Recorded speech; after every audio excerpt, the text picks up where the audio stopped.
একজন মায়ের দুইটা রূপ থাকে। প্রথম যে রূপটা আছে ওইটাই কেবলমাত্র তাদের সন্তানরা দেখতে পায়, কারণ মায়েরা কখনোই তাদের সন্তানের সামনে দ্বিতীয় রূপ প্রকাশ করে না।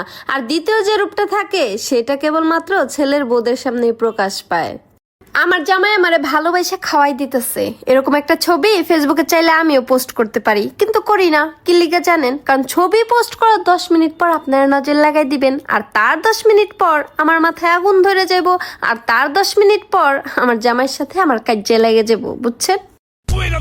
তুই ফেসবুক ফ্রেন্ড, তুই পোস্ট দেখবি, রিকোয়েস্ট দিবি, তুই কেন ইনবক্সে এসে নাম কি, বাড়ি কই, দরজা কই, জানলা কই, ওই হাই হ্যালো, পিক চাই, ভয়েস চাই, ভাই বোন কতজন, ইত্যাদি ইত্যাদি এইসব কথা কেন বলবি? আমি কি এখানে ইন্টারভিউ দিতে আসছি নাকি? বেড়া মানুষ। পেয়েছেন কি আপনারা? কিছু বলি না বলে তাই না? আর তুমি কি করো সারাদিন? কোনো কাজ মাজ নেই, কিছু না?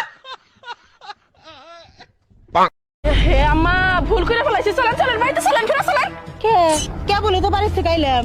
আমি তো ভুলে গ্যাসের চুলা অন করে আসছি। চলেন চলেন। তুমি চিন্তা করো না বৌমা, আমি ভুল করে পানি লাইন ছাইড়া থুয়েছি। গ্যাসে যদি আগুন ধরে জানো পানিতে লিপে দেবো গা। कैसे कैसे लोग रहते हैं यार यहाँ पर। এই শান্তা ভাই, তুই রুটি কয়টা খাবি? একটা খাম মাত্র একটা রুটি। আইসা বাবা কেটা বানাবো রে? মা বানাইবো। 6টা খামু, 6টা। পুরুষ মানুষ 10 দিন অবহেলা করে একদিন ভালোবাসবো, আর সেই একদিনের ভালোবাসায় গইলা যাই আমরা মাইয়ারা। আমরা মনে করি যে আর মনে হয় আমগোর সাথে এরকমটা করব না। বোন রে, এগুলো সব বলি স্টার জলসা জি বাংলার নাটক। পরবর্তীতে দেখবা যেই লাও সেই কদু। ভাবতেই খুব অবাক লাগে, হাসতে হাসতে সিগারেট খাওয়া ছেলেগুলো একদিন কাশতে কাশতে মরে যাবে।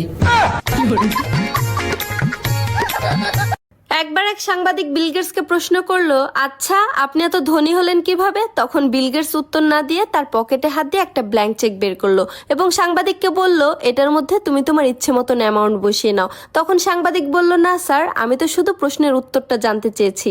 আর তখন বিল গেটস মুচকি এসে বলল, এই দেখো, তোমার হাতে কিন্তু আজকে সুযোগ ছিল বিশ্বের সবচাইতে ধনী সাংবাদিক হওয়ার, কিন্তু তুমি সুযোগটা হাতছাড়া করেছো। আর আমি আমার লাইফে কোনোদিনও সুযোগ হাতছাড়া করিনি, আর এটাই হচ্ছে আমার সফলতার মূল কারণ। আচ্ছা বাবু, আমি ছাড়া তোমার কয়টা বয়ফ্রেন্ড? কি বলো, আমার কোনো বয়ফ্রেন্ডই নেই। কি বলো, কেউ তোমার উপর ক্রাশও খায় না? না।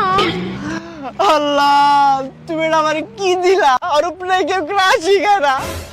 আমার কেমন রুচি হলো ওর উপর? আমি ছাড়া নাকি ওর কোনো বয়ফ্রেন্ডই নাই। এই দাঁড়া, আকাশ, সাগর, সিফাত, রিফাত সবগুলো এখন আমার রানিং বয়ফ্রেন্ড। ঠিক এই কথাটা বাইর করার জন্য আমি এত অ্যাক্টিং করলাম। তুই থাক, তোর লগে আমি থাকবোই না, তোর সাথে ব্রেকআপ আমার। বলতে বলটু শিক্ষক বেশি বুদ্ধিমান না ছাত্র? ছাত্র স্যার, কিভাবে? এক একজন শিক্ষক এক একটা বিষয়ে পড়ায়, আর একজন ছাত্র সব বিষয়েই পড়ে।